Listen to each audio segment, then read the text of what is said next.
Yes. So anytime stuff like that, yeah, I'm gonna give you this, okay? huh? Okay, I only got 30 minutes, so I might end up doing two different Yeah, times. yeah, yeah, yeah. It's Yeah, okay. Yeah, if we they run got out a of time, we could reschedule another one.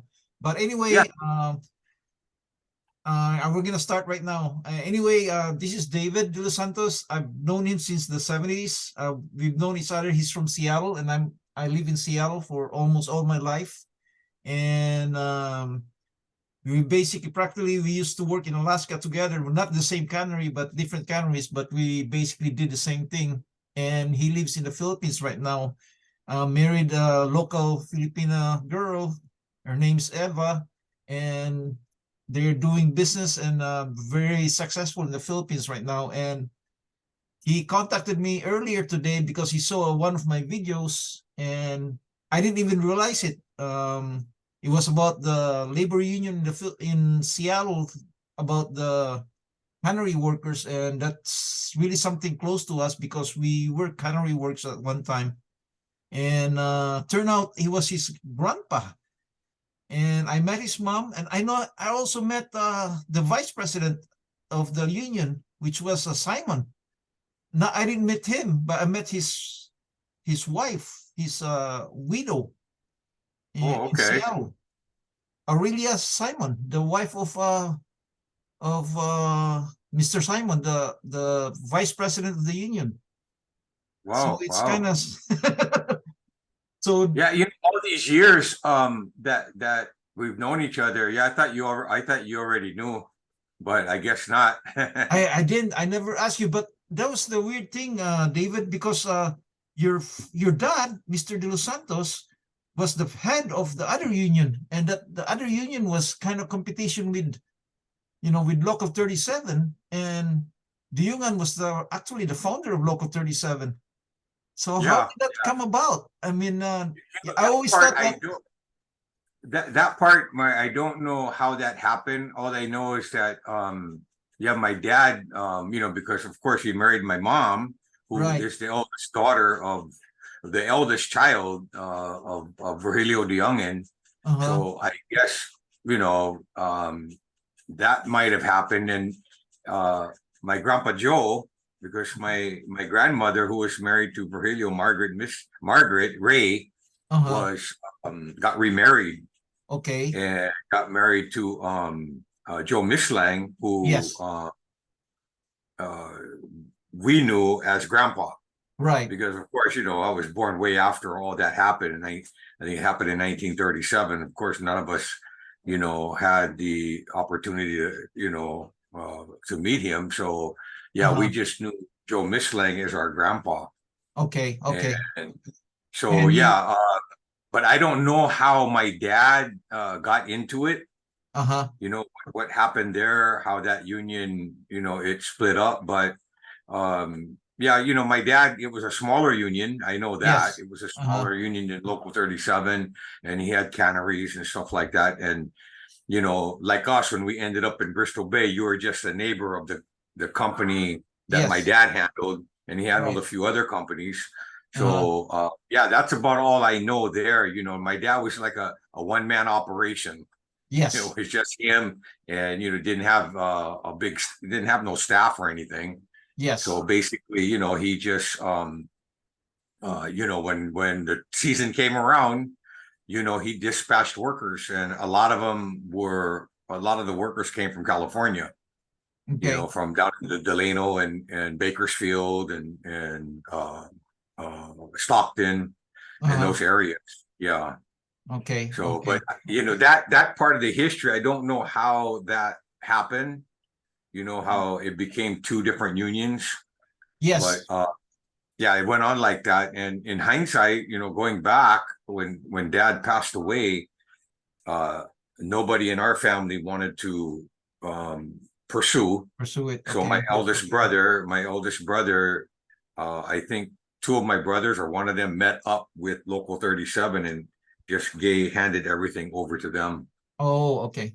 Okay. I didn't even Yeah, know that. So that's basically yeah. so they combined after What that. was left of it? I Yeah. mean, at that time when when we used to go up there, the contracts were good. Remember, we just worked like a month and get paid for two, and Yes. we made a little decent amount of money for that 1 month's work. And things started to change. And for the worse, now, actually. Yeah, because there was so much competition. I mean, when you come up there, I mean, we were better off than most of the Filipinos working in Alaska. If you go to Alaska now, there's so many Filipinos working there, but under the union, they didn't have that guarantee that we had, and stuff like that. But now, because there's so many, it's kind of hard to negotiate something like that. Now I still have some friends that I work with. One that goes up, he still goes up. He's like 70 plus years old, and he's still working, but he's doing a whole different thing now inside the cannery. The cannery, remember Whitney Fidalgo? Yes. Oh, that's a huge monster company now. I mean, it's running 24 hours. They hire everybody online. Wow. Yeah, you have to go through online, not like back in the day. You just go to the union, and if you were working in a certain company, you're going up almost automatic. Every year. But now, from what I understand, you got to go through, it's an online thing. You got to go apply online and go through that. That's what I know now. And the company runs 24 hours a day. Yes. So it's totally different from when we were. Oh, yeah. It's way different. And, things probably, I'm sure, modernized, and,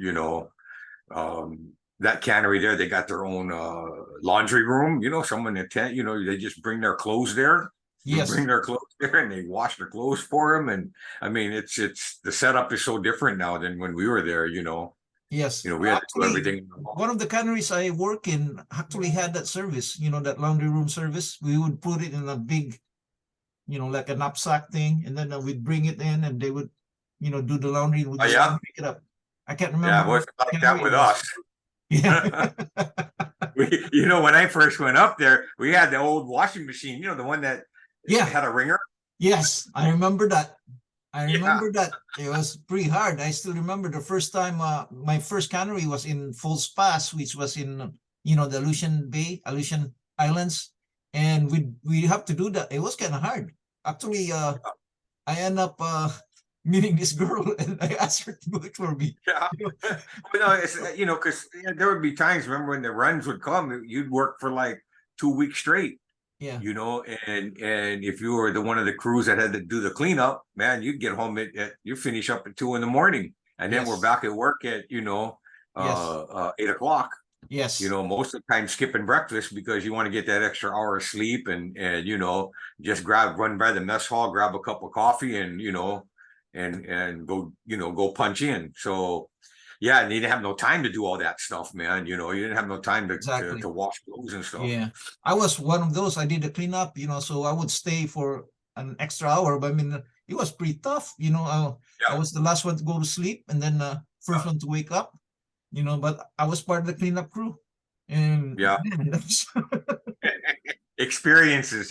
Experience. What we went through. I mean, it's kind of weird looking back at all these people that we used to work in, in Alaska with. I mean, I don't know do you know Alex Ruda?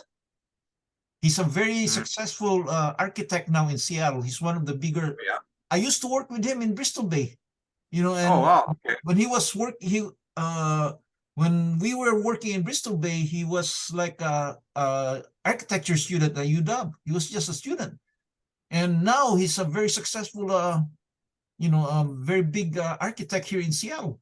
And every time we see each other, we said, "Hey, Mario, man, can you remember we used to work in Alaska? And all this stuff. So we have something, not too many people know about. We have this connection, just like you and me. We have this connection, about working in Alaska. Right. So it's kind of weird, that seeing how people's, progress in their life later on. After that, I think it brought a lot of good values, work values. Yes. We learned how to work hard. I mean, long hours, and a normal, not wasn't a normal thing back, down below, on a regular job. So when it came down to work, you had to work. Yes. And I'm not embarrassed with it. I mean, I did everything. I was part of the cleanup crew, but I would tell people, God, I used to do that, man, for a living. I mean, that's probably part of the way I am, you know. I mean, in business and everything else, you know, I mean, it's Right. part of my life. You know, I Yeah, can't you learn help that that. good work ethic, you know, that hard work, don't you get your hands dirty, you know, Yeah. and things like that, you know. So that I think that was what, you know, I got out of it, you know, knowing how to work hard and getting your hands dirty, you know. Yes. So and you know, being that dad was head the union, there were times where there's one cannery in I think it was in Metlakatla, Yeah. you know, when it was run by the natives there, and a lot of them would not, you know, how do you call that? Towards the end of the summer or the end of the season, a lot of them would quit, so they get Hmm. shorthanded. And Yeah. there was one time me, Eric, and Bill got sent up there, you know, Oh, and it's like because they had this big run of fish, and man, we're you know we had to jump right in. You know, yes. had to jump right in, and man, we were working overtime. They had people from the office because they had, you know, the fish. You can, you know, they can't sit around, so they got to get it all canned up. So stuff Yes. like that, you know, those experiences, you know, and they called us the emergency crew. You know, we come in and like what do you call it? Be able to jump in, whatever. Okay, what do you need? You know, whether you're sliming or butchering or you know running the iron chink or whatever, you know. So you had Yeah. to jump in and whatever they're lacking, and yeah, those are some experiences. Yes. Yeah, It's amazing, man. I mean, that's part of my life that I could never forget. You know, I mean, the Alaska experience was something else.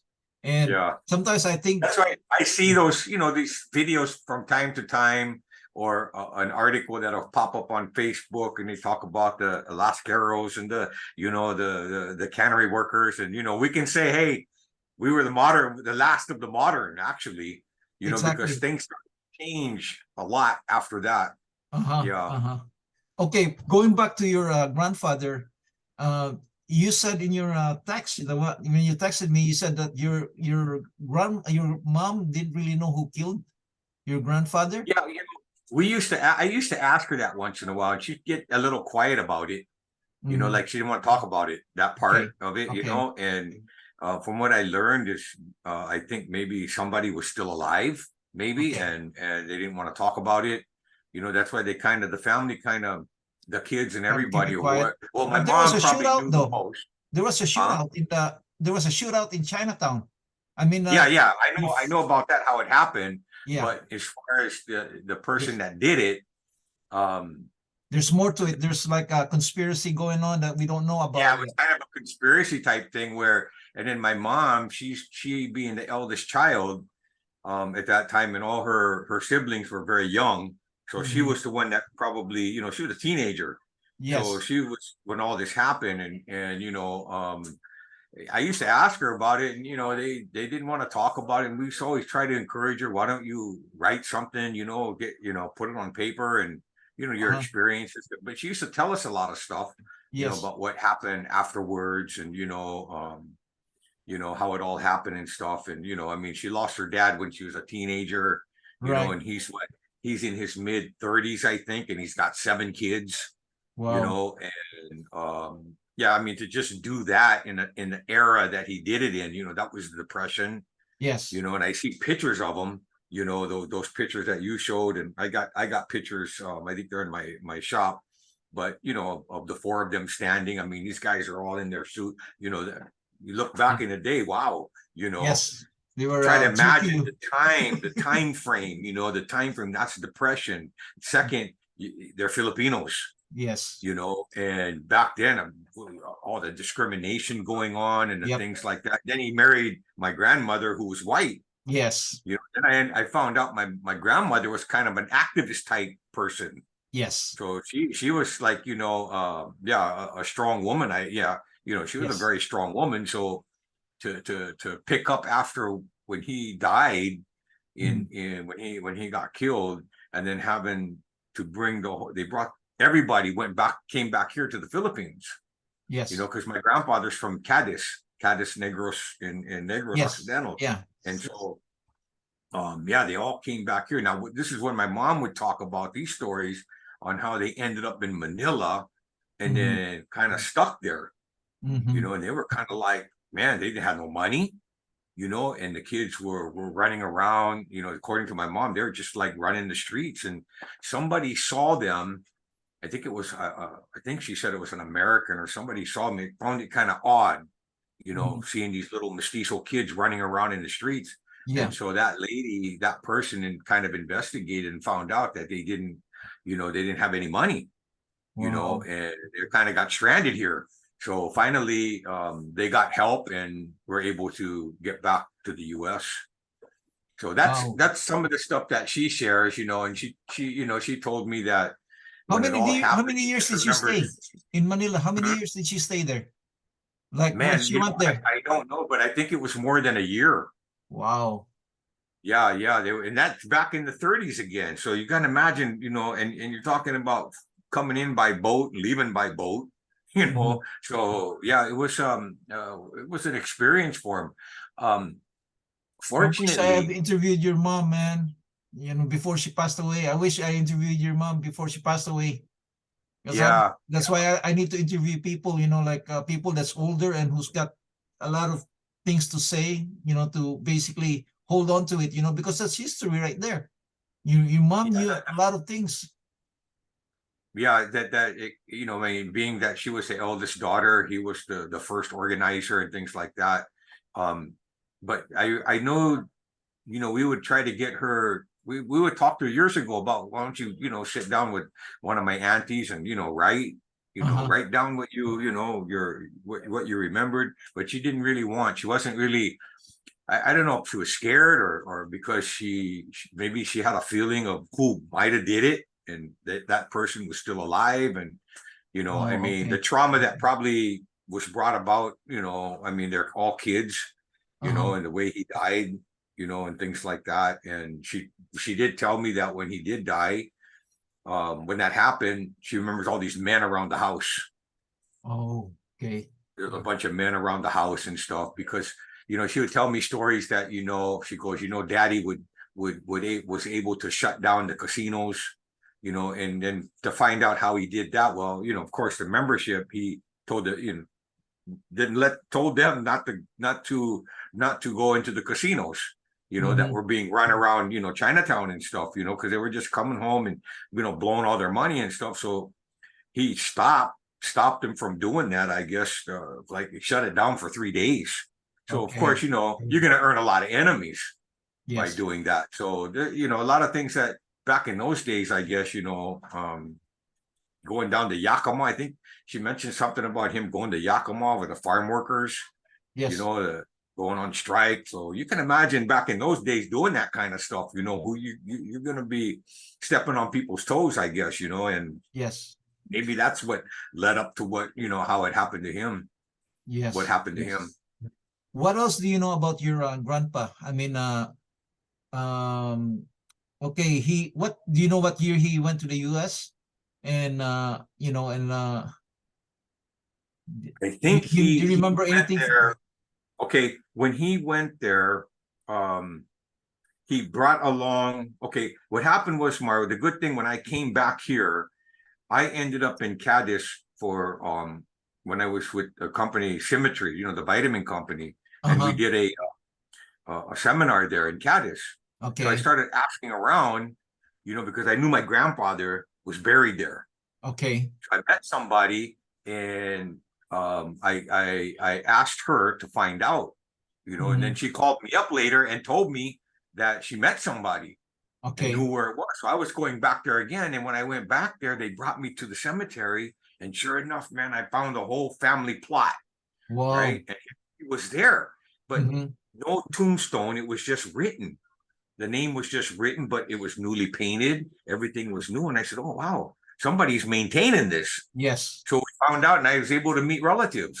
wow, And yeah, and this one auntie that I met, she had all these pictures of my uncles when they were young, little boys over there in the Philippines. So it was Ooh, kind of, yeah, it was really a trip, man. I said, wow, so it was like, and then later on, I brought my mom on one of her visits. I brought my mom and my uncle there, okay, to visit, and to see where he was buried. okay, And yeah, so but what I know is that he went. What I understand was that he went to the States, with a brother, but then that brother returned and he Okay. stayed there. And this was like probably back in the 20s, Okay. sometime in the 20s, yeah. Okay. And they, my mom said that he had a lot of charisma, Okay. so maybe that's how he became, came into the But position, he didn't come able to because most of the organize. Filipinos at the time, came in as like farm workers. And was he more the educated Filipino when he went to the And States? I don't know. I think no, he went there, he just took off. He was an adventurous guy, Okay. I mean, taking off in the 20s on a boat and, landing in landing in the US and then taking it from there. And I guess that's what my mom said, that he just knew, he should always say, Daddy knew how to talk to people, Okay. something like that. So maybe he had some sort of a gift, an inborn talent to do that, to get up and talk to people and persuade. Of course, to be a leader, you gotta be able to persuade and things like that. You gotta Right. have all that. So Yeah. and then back in those times, to do what he did during the time that he did it, of course, you gotta have guts. Yes. There's got to be some Lot guts of there. guts. Yeah. Yeah, to be able to stand up and try to get people to follow you for a cause and things like that. So I Mhm. mean, just to think about things like that, on the time that he did it, Mhm. during the times that he did it, yeah, but basically mom didn't, because she's only like, I think 13 or 14 Yes. when he was murdered. So Uh-huh. she didn't have much to say about the business side of it, Uh-huh. in terms of the business, that he was just gone all the time, Mhm. and doing what he was doing. And I think, if I'm not mistaken, I think he was at least a leader for a couple of years before all Yes. that happened. Yes. Well, he Yeah. was out there. He was one of the founder of the union. He was like Yeah, he was the organizer, the first yeah. organizer of Yes. the fish cannery workers union. And I from what I understand, I don't know, I was told that he also had membership all the way into California, Mm-hmm. the farm workers and stuff like that. So, and then there was also a newspaper. I Yes. think there was, that's what I heard. I think there was some sort of a newspaper or something Yes. going on There was over. a newspaper for the union, and guess what? One of their writer, right? One of their writers is Carlos Bulusan, And Carlos Bulusan, I don't know if you know about him. He's like a very well-known writer here in the US. I Oh mean, wow. of all the Filipinos that came during that time, Carlos Uh-huh. Bulusan is up there. I mean, he's like part of the Filipino history now. I mean, he wrote a book called Wow. America is in the Heart.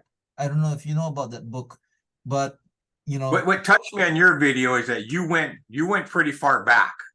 A uh-huh. lot of the stories that I read, it only starts at a certain point, more or less after that. And my dad and my grandpa's name is just kind of mentioned in, you know, Yes, it's just mentioned, but then they talk about further away, further ahead.